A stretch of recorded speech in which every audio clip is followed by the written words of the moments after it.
Good morning and welcome to another Fast Tracks webinar. This is a weekly event we do every Friday at 9 a.m. Central, 10 a.m. Eastern, where we go over various topics of the Fast Track software.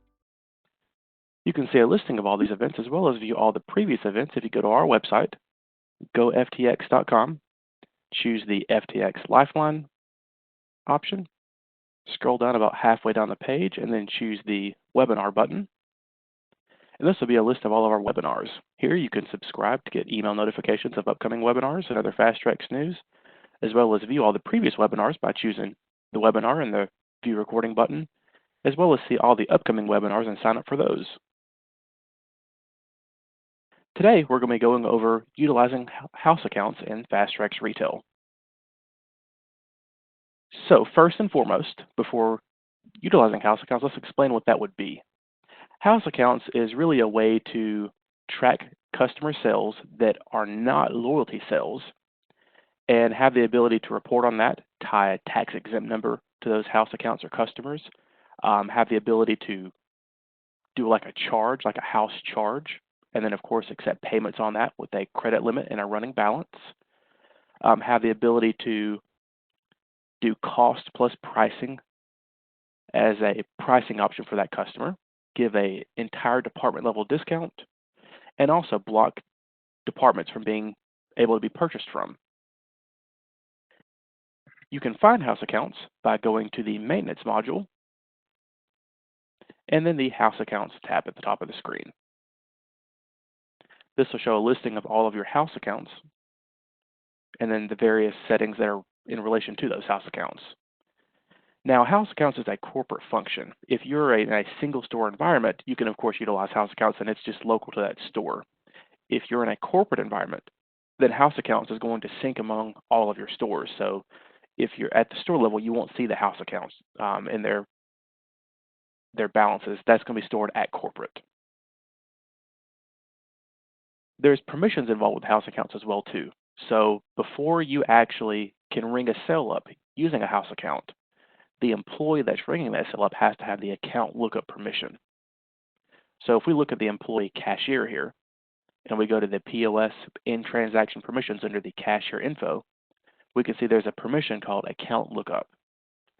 If this is unchecked, then they cannot look up house accounts, meaning that they can't do a house account sale. We can see that the manager here has that checkbox checked, so they can do house account transactions.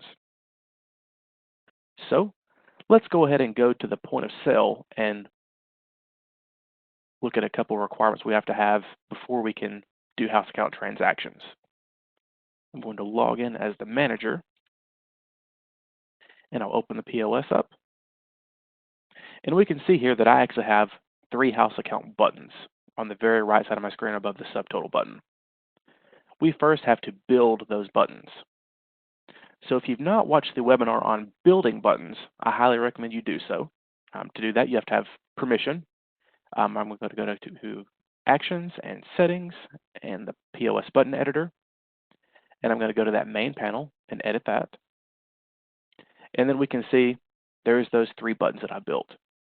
And I can edit those to see what parameters those were, how I actually built those. Like for the button type, I chose house account lookup for this button. I gave it that appropriate name and a background. The house account refund, this is a way to refund a house account payment. That's also a button type. There's the house account payment itself, which is how the house account will pay towards their balance if you allow them to charge. Notice there's a button type for house account payment. And then we'll go to the subtotal panel. And if you allow the house accounts to charge, there's a house charge button. And that's going to be a general tender button with the tender type of house account charge. See house charge there. And then I have my tender ID set for that house charge. So we'll go ahead and close out of this. And let's go back to Director and let's look at a house account. So when building a house account, you have to have a unique account number. You need to have a company name and you need to have a first and last name. Those are the bare minimum settings you have to have on a house account. Now there's a lot of other things here. Some things to take note of is the balance. This balance is going to be what balance does the customer currently have charged toward their account. So we can say I have a credit limit here, right below that. That's the max amount that they're allowed to charge. Now, if I have a credit limit of 0, that means that it's unlimited. The balance here is $0, so of course they haven't charged anything. They can charge up to $100, but no more than $100. Below that, we have this block of checkboxes here. Is that account taxable?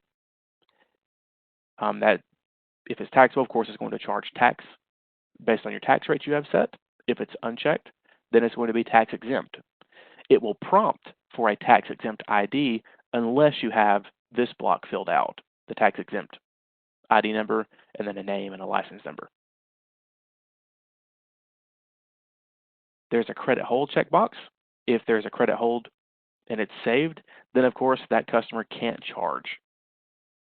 It doesn't matter if they have not hit their credit limit, they can't charge period until that credit hold's lifted. There's the cost plus pricing discount. What this does is it's a special pricing type to where whenever you have this house account on a transaction, and let's find one that has that, there we go, and you ring an item up, it's going to basically charge the customer your cost, the store's cost, plus this amount here. So in this case, it's going to be the store's cost of an item plus 10% of that cost. So that could be more than your retail price, or that could be less, substantially less. Then you have the option for department level discount. And what a department level discount is, it's a flat level discount rate that customer can receive on a department. If we look here, this customer has a department discount level of 1. Now that value is set on the department itself. So if we go to our departments, we can see every department has a discount 1, 2, 3, and 4. These are all independent discount levels. So I can have 10% as discount level 1 on my miscellaneous department. For my miscellaneous tobacco department, I could have that set for 20%. Or I could have them be consistent, 10%, 10%, and then I could have a discount level of 2 with a 20% or whatever the number that could be. That's dynamic and set by you. What this means is whenever this house account is tied to a transaction, whenever they make a purchase from an item in that department, they're going to get a flat discount by whatever that percentage is based on their discount level. And you can choose their discount level from that drop down. Are they level 1, 2, 3, or 4? You can tie in other information here, such as phone number and address and city, but that's not required. That's really just for information for reporting purposes, if you'd like to have that. There's also the sub-account option too. You can add sub-accounts, basically names of individuals that are a part of, say, this company. Next, there's a tab past the customer info called the department lockout. And what this does is it allows you to basically lock sales from a specific department. So if I look here, I think this is the account. If I look here, this customer has departments locked out. They can't purchase from department 46 and 47. They can purchase from any other department in the store, but they can't from these two departments. So let's do a couple of transactions and see how this works. We'll first start with this account here, the Fast Track's house account number 1. We can see that it's not got the taxable check, so it should be tax-free. It has a credit limit of $100 and no special pricing here, and it's not locked out of any departments. So I'm going to log into the POS, and we're going to look that account up. So I'm going to start by choosing the House Account Lookup button. There's that account. I'm going to choose that, and I'm going to ring up an item.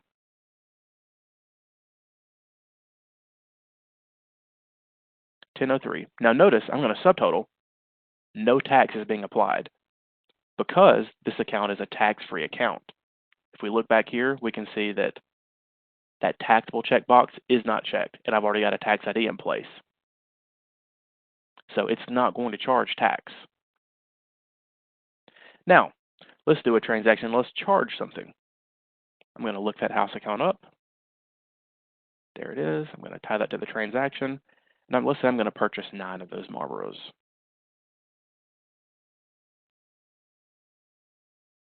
$90.27 is my total, and I can charge that. So I wouldn't be taking money here in this transaction. I would be charging that tender is going to be the house charge. So that would still show up on my reconciliation. When I look in Director and I refresh this, we'll go back to our house accounts. We can see there's that balance, $90.27, and then my credit limit is $100. So I'm close to that credit limit. Well, what if I try going over that limit?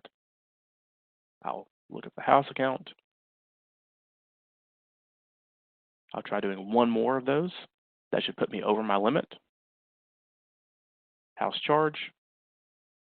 We can see that I only have $973 available. So what I'll do is I'll just do $5 cash and then house charge the rest. We look back here. We can see that balance has increased.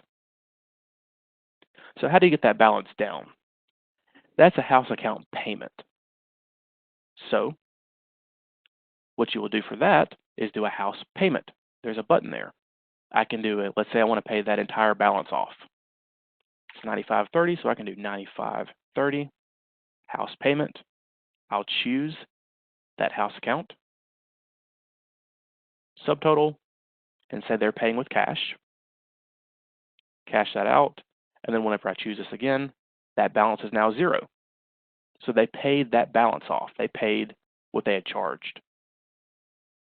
Now let's say that I needed to refund that for whatever reason. Say that I miskeyed the incorrect house account. Well, there's no button for a house account refund.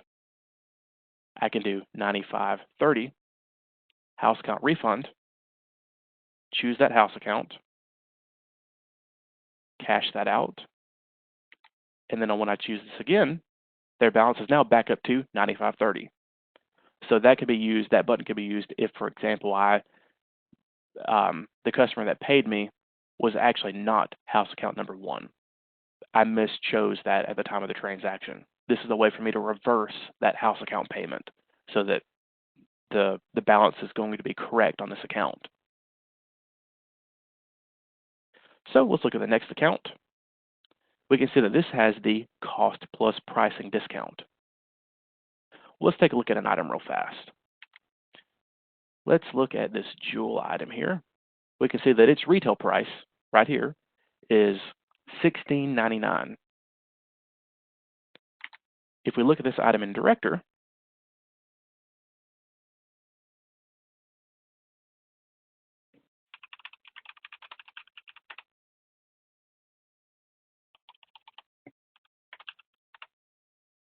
there it is. We can see that as a cost of $9.40. Well, let's do this secondary house account. We'll go back here. We're going to go to this house account. We can see that it has the cost plus pricing discount of 10 for house account number 3. So I'm going to do a house account lookup, choose number 3, choose that jewel item. There's the mango. I'm going to choose that. And notice that it did not ring up for $16.99. It rang up for $10.34. That's because it's ringing up for the cost of that item from the retailer plus 10% on top of that cost. So this customer gets that special cost plus pricing discount. They're paying less than your average customer would. That is how cost plus pricing works. They were taxable, so of course it charged tax for them. So let's look at the next option we have here. We can see here that this house account, does not allow me to purchase from departments 46 and 47. So let's do a house account lookup.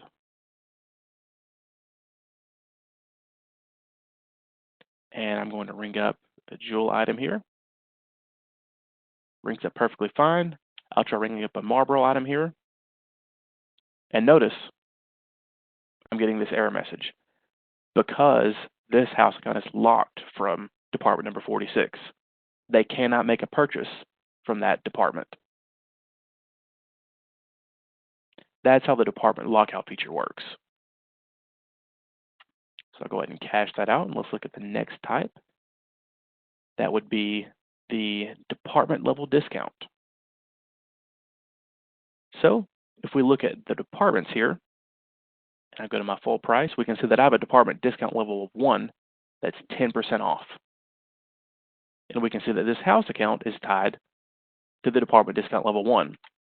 So if I do a regular transaction here without it tied to a customer on, say, this Marlboro, it's ringing up for 1003. And if I do this house account number 4, which has that department level discount to the transaction,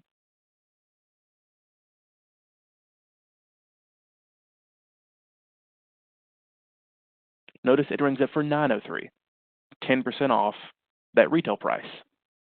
So that's how your department level discounts work. You can use house accounts to give a flat discount rate for whatever departments you would like. So that covers these checkboxes here, except for the credit hold.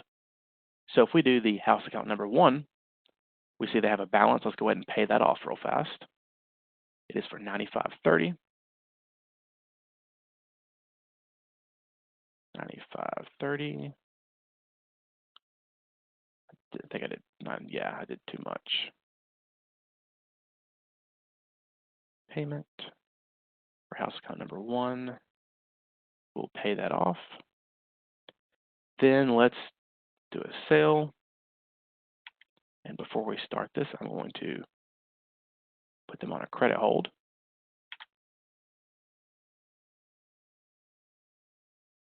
And let's try doing that Marlboro item once more. Do a house charge.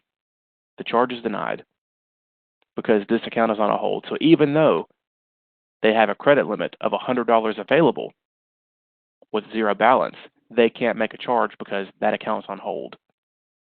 Until this checkbox is cleared, they cannot make a charge.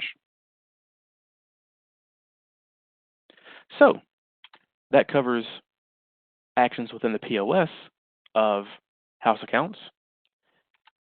If we want to see reporting data on these, if we go to the report section in Director, under sales reports, there's a customer activity report. That is going to be where your house account information is stored. So if I chose today and I show all customers, it's going to show me all of my transactions for today under the every account. I can also filter this down to specific customers and see individual customer transactions if I wanted to just see just that one customer and not everybody. And then I can see just house charges. I can see their tax report. I can do pay direct by customer, and I can do annual sales. So there's a variety of ways to run this report. Finally, there's a couple other options in the point of sale. If we go to our settings, and we have permission, in the register settings, there's a setting here to do not allow system discounts with house accounts. It does exactly that. If I have a house account tied to the transaction and this checkbox is checked, then I can not do a system discount. The system will not apply a system discount to that transaction, whether they qualify for it or not, because the house account is tied to the transaction. And then another setting would be your house account invoices.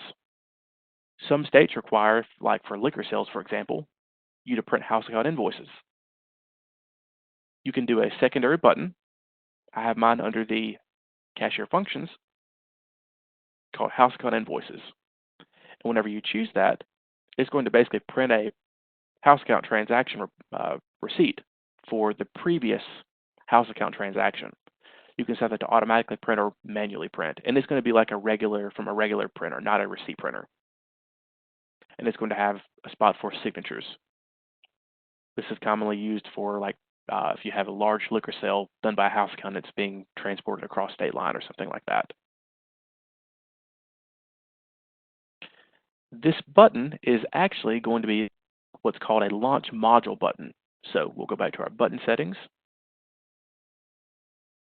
and we'll go to our cashier functions. We'll go to that house account invoices button, and notice it's a launch module button type. There's not a button type for house account invoices. We choose the launch module. We then choose the print house account module option, which is this little arrow here, and it lets us choose what type of button that is. And there's a print house account invoices option. So that covers house account usage in POS. I hope everybody learned something new today or got refreshed.